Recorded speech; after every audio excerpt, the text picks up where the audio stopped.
2024 లేదా 25లో డిగ్రీ లేదా బీటెక్ చదివారా? సాఫ్ట్‌వేర్ జాబ్ కోసం ఎదురు చూస్తున్నారా? అయితే కోడ్ జ్ఞాన్ 100 డేస్ కోర్సులో చేరండి. జాబ్ సాధించండి.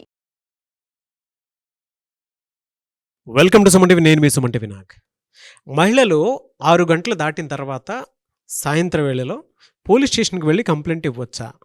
చట్టాలు అసలు అటువంటి వాటికి ఏం చెప్తున్నాయి అనేది ఈరోజు మనతో పాటు హైకోర్టు అడ్వకేట్ అలగిరి రవీంద్రనాథ్ గారు ఉన్నారు. అది వారి మాటలోనే తెలుసుకుందాం. Hello sir. హాయ్ అండి నాగరాజ్ గారు. మహిళలు సార్, వాళ్ళకి ఇబ్బందికరమైనటువంటి ఏదైనా ఇన్సిడెంట్ జరిగినప్పుడు 6 గంటల తర్వాత పోలీస్ స్టేషన్ దగ్గరికి వెళ్ళి కంప్లైంట్ ఇవ్వొచ్చా? లేదు అనంటే మాకు ఇలాంటి ప్రాబ్లం ఉంది అనుకున్నప్పుడు పోలీసు వారే వాళ్ళ దగ్గరకు వచ్చి కంప్లైంట్ తీసుకునేటువంటి అవకాశం ఉంటుందా? అసలు ఎలా ఉంటుంది? చట్టాలు అటువంటి వాటి కోసం ఏం చెప్తున్నాయి? కొన్ని ప్రత్యేకమైనటువంటి సెక్షన్స్ ప్రకారం ముఖ్యంగా సిఆర్పిసి 46/4, అదేవిధంగా సిఆర్పిసి సెక్షన్ 51, ఈ యొక్క సెక్షన్స్ పర్టికులర్గా మహిళలు కోర్టుకి వెళ్ళే ముందు అంటే పోలీస్ స్టేషన్కి వెళ్ళేటప్పుడు పోలీస్ స్టేషన్లో ఏ సమయాల్లో కంప్లైంట్ చేయొచ్చు, మహిళలు ముఖ్యంగా కంప్లైంట్ చేసేటప్పుడు కానీ లేదా మహిళల్ని అరెస్ట్ చేసేటప్పుడు పూర్తిగా పాటించాల్సిన విధి విధానాలన్నింటినీ కూడా ఈ యొక్క సెక్షన్స్ చెప్తూ ఉన్నాయి. కొన్ని జడ్జిమెంట్లో కూడా సుప్రీంకోర్టు, అలహాబాద్ హైకోర్టు, అదేవిధంగా మన ఆంధ్రప్రదేశ్ హైకోర్టు కూడా కొన్ని సందర్భాల్లో కొన్ని నియమావళి అయితే కొంత ప్రాక్టీస్ చెప్పడం కూడా జరిగింది. అందులో కొన్ని విషయాలు నేను మీతో షేర్ చేసుకుంటాను నాగరాజు గారు. ముఖ్యంగా మహిళలు కంప్లైంట్ చేయాలంటే 2 రకాలుగా మార్గాలు ఉంటాయి. ఏదైనా ప్రాబ్లం జరిగింది, ఏదైనా అఘాయిత్యం జరిగింది, అది చిన్నదా పెద్దదా, భర్త కొడుతున్నాడు, అత్తమామలు మానసికంగా వేధింపులు గురి చేస్తున్నారు, రకరకాల కేసులు మనం రోజు చూస్తుంటాం. ఇటువంటి సందర్భాల్లో మహిళలు ప్రత్యేకించి పోలీస్ స్టేషన్కి వెళ్ళాలా అంటే ఇక్కడ డైరెక్ట్గా మహిళలు పోలీస్ స్టేషన్కి వెళ్ళాల్సిన అవసరమే లేదు. ఇది ఫస్ట్ పాయింట్ గుర్తుపెట్టుకోండి. ఎందుకంటే ఇప్పుడు టెక్నాలజీ బాగా అందుబాటులోకి వచ్చిన తర్వాత, ఫోన్ సౌకర్యం బాగా పెరిగిన తర్వాత 100 కాల్ చేస్తే లేదా 102 కాల్ చేస్తే డైరెక్ట్గా పోలీసులే ఇంటికి వచ్చి ఫిర్యాదు తీసుకోవాలి. ఇది వాళ్ళ యొక్క నియమం. It's a rule. అన్ని సందర్భాల్లో ప్రతిసారి పోలీస్ స్టేషన్కి వెళ్ళాల్సిన అవసరం కూడా లేదు. ఇది గుర్తుపెట్టుకోవాలి. నెంబర్ 2, ఒకవేళ అక్కడ ఫోన్స్ కానీ ఏది అందుబాటులో లేదు, ఖచ్చితంగా పోలీస్ స్టేషన్కి వెళ్ళాలి అనుకుంటే 6 గంటలు కాదు, 24/7 ఎప్పుడైనా పోలీసులు కంప్లైంట్ చేయడానికి పోలీస్ స్టేషన్కి వెళ్ళవచ్చు. ఇది క్లియర్గా చెప్తుంది. Lalit Kumar versus state of UP అన్నటువంటి కేసులో సుప్రీంకోర్టు క్లియర్ గైడ్లైన్స్ ప్రకారం మహిళలు కంప్లైంట్ చేయడానికి ఏ సమయంలోనైనా వెళ్ళవచ్చు. ఇది క్లియర్గా చెప్తారు. ఇది ఇంకొక విషయం కూడా ఇక్కడ గుర్తుపెట్టుకోవాలి. ప్రతి పోలీస్ స్టేషన్లో కూడా ఒక మహిళా సిబ్బంది రాత్రిపూట కూడా డ్యూటీలో ఉంటారు. ఇది రూల్ అనమాట. యాక్చువల్గా law and order department rule ప్రకారం ప్రతి పోలీస్ స్టేషన్లో ఒక మహిళా పోలీస్ అధికారి ఖచ్చితంగా, అది కానిస్టేబుల్ కావచ్చు, ఏఎస్ఐ స్థాయిలో కావచ్చు, తప్పనిసరిగా నైట్ డ్యూటీలో పోలీసులు ఉంటారు. ఉండకుండా ఏ పోలీస్ స్టేషన్ కూడా ఉండదు. రూల్ ప్రకారం నడుస్తూ ఉంటుంది. అటువంటి సందర్భాల్లో పోలీసులు ఉంటారు. ఇది నెంబర్ 1 గుర్తుపెట్టుకోవచ్చు. సో కంప్లైంట్ చేయడానికి ఏ టైంలోనైనా వెళ్ళొచ్చు, ఏ టైంలోనే కంప్లైంట్ చేయొచ్చు. అది ఎక్కడా ప్రాబ్లం లేదు. ఇది నెంబర్ 1. నెంబర్ 2, ఒకవేళ మహిళల్ని పోలీస్ స్టేషన్లో అంటే మహిళలు ఏదైనా కేసుగా నిమిత్తం మహిళల్ని అరెస్ట్ చేయాల్సి వస్తే కొన్ని విధి విధానాలు మనకి కోర్టులు, ముఖ్యంగా సుప్రీంకోర్టు కొన్ని జడ్జిమెంట్ ద్వారా చెప్పడం జరిగింది. అందులో ముఖ్యంగా ఇప్పుడు నేను చెప్పిన సెక్షన్ 51 ప్రకారం వాళ్ళని అరెస్ట్ చేయాలంటే తప్పనిసరిగా ఒక మహిళా పోలీస్ అధికారి మాత్రమే ఉండాలి. వితౌట్ మహిళా పోలీస్ అధికారి లేకుండా ఓన్లీ మేల్ స్టాఫ్ తోటి మాత్రం మహిళల్ని అరెస్ట్ చేయడం అనేది చట్ట వ్యతిరేకం, పూర్తిగా నిషేధించారన్నమాట. ఏ యొక్క మేల్ ఆఫీసర్ కూడా ఒక మహిళని ఆమె దోషి చేసిన, ఆమె ఈవెన్ దో మర్డర్ చేసినటువంటి లేడీ మీద కూడా ఒక మేల్ ఆఫీసర్ ఎట్టి పరిస్థితుల్లో కూడా టచ్ చేసే అధికారం లేదు. ఖచ్చితంగా ఫిమేల్ స్టాఫ్ ఉండాలి, ఒక ఉమెన్ స్టాఫ్ ఉండాలి. ఉమెన్ పోలీస్ అధికారులు మాత్రమే వాళ్ళని టచ్ చేయొచ్చు, వాళ్ళతో మాట్లాడొచ్చు. ఇంట్రాగేషన్ చేసినప్పుడు కూడా వాళ్ళు ఖచ్చితంగా అక్కడ ఉండాలి. ఒకవేళ మీరు అట్లాంటి సందర్భాన్ని కానీ గుర్తించినట్లయితే, ఏదైనా ఒక కేసు మీద మిమ్మల్ని పోలీస్ స్టేషన్లో పిలిచారు, మిమ్మల్ని పిలిచినప్పుడు అక్కడ మహిళా సిబ్బంది లేకపోతే మీరు ఇమ్మీడియట్గా నాకు మహిళా పోలీస్ ఆఫీసర్ అపాయింట్మెంట్ చెప్పి అడిగే హక్కు ప్రతి ఒక్కరు కూడా ఉంది.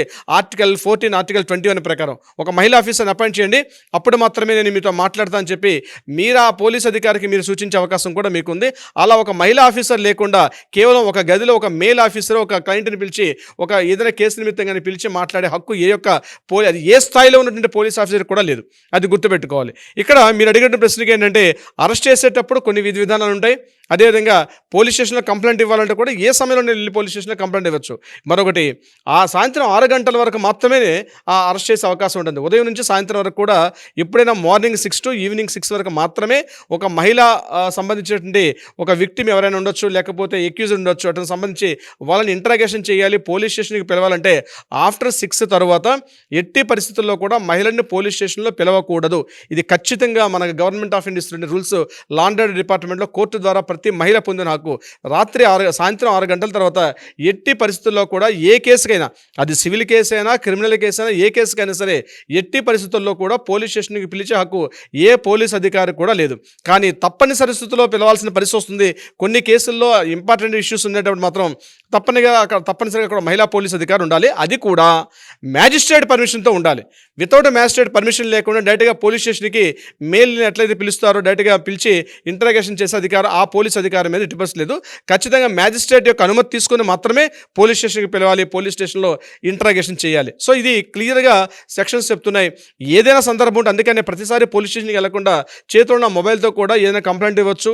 పోలీసులు పిలిచినప్పుడు మాత్రం రెస్పాండ్ అవ్వాలి. తప్పించుకొని తిరగడం అనేది కరెక్ట్ అయిన పద్ధతి కాదు. కానీ మీకంటూ కొన్ని హక్కులు ఉన్నాయి. ఆ హక్కులు మీరు తెలుసుకొని ఆ హక్కులు తగ్గట్టుగా మీరు ప్రవర్తించాలి. ఇది మహిళలకు సంబంధించి నాగరాజ్ గారు. ఓకే సార్, అంటే మీరు చెప్పిన దాని ప్రకారం అయితే ఇన్ఫర్మేషన్ చాలా డీటెయిల్డ్గానే ఉంది. అంటే ఎలా స్పందించాలి అండ్ వాళ్ళు పిలిచినప్పుడు కూడా రావాల్సి ఉంటుంది అనేటువంటి విషయాన్ని డిజిటల్ ఫార్మేట్లో కూడా ఇలా యూటిలైజ్ చేసుకోవచ్చు అని చెప్పేసి మీరు చెప్పడం జరిగింది. ఇదంతా ఒక వెర్షన్ అన్న. మైనర్స్కి వచ్చేటప్పటికి అసలు ఏ విధంగా ఉండేటువంటి అవకాశం ఉంటుంది? ఎందుకంటే కొంతమంది పిల్లలదైతే అసలు ఫేస్ కూడా చూపించరు. అంటే భద్రతా దృష్ట్యా లేదు భవిష్యత్తు దృష్ట్యా చూపించడం జరగదనమాట. అయితే మైనర్ విషయంలో ఏ విధంగా ఉంటుంది? వెళ్ళి కంప్లైంట్ ఇవ్వడానికి అవకాశం ఉంటుందా? ఇది నిజంగా చాలా ఇంపార్టెంట్ న్యూస్ నాగరాజ్ గారు. మైనర్స్ అంటే బిలో 18 ఇయర్స్, బిలో 16 ఇయర్స్ పిల్లలు కూడా ఇక్కడ మేజర్ అయి ఇవ్వాలి, మైనర్స్ ఇవ్వకూడదు నియమం ఎక్కడ లేదు. మనకు ఆర్టికల్ 14 అండ్ ఆర్టికల్ 15 క్లియర్గా స్పష్టం చెప్తుంది. సమానపు హక్కులు ఉన్నాయి ప్రతి ఒక్కరు కూడా, అమ్మాయి అయినా అబ్బాయి అయినా. మైనర్గా ఉన్నటువంటి అమ్మాయిలైనా అబ్బాయిలైనా సరే మీకు ఏదైనా ప్రాబ్లం ఉంది మీ ఇంటిలో కావచ్చు, మీ ఫ్యామిలీలో కావచ్చు, మీ ఊర్లో కావచ్చు, మీ వీధిలో కావచ్చు, మైనర్స్ కూడా ఏదైనా సమస్య గుర్తిస్తే ఇమ్మీడియట్గా మైనర్స్ కూడా పోలీస్ స్టేషన్కి వెళ్ళి కంప్లైంట్ చేసే హక్కు ఉంది. ఇది ఈ వీడియోని వీలైనంత మందికి షేర్ చేయండి. ప్రతి ఒక్కరు కూడా న్యాయపరంగా ఉన్న హక్కులు తెలుసుకోవడం మనకు ఒక సామాజిక బాధ్యత. ముఖ్యంగా నాగరాజ్ గారు మీరు ఒక రెస్పాన్సిబిలిటీ తీసుకుంటారు ఇటువంటి విషయాల్లో కూడా.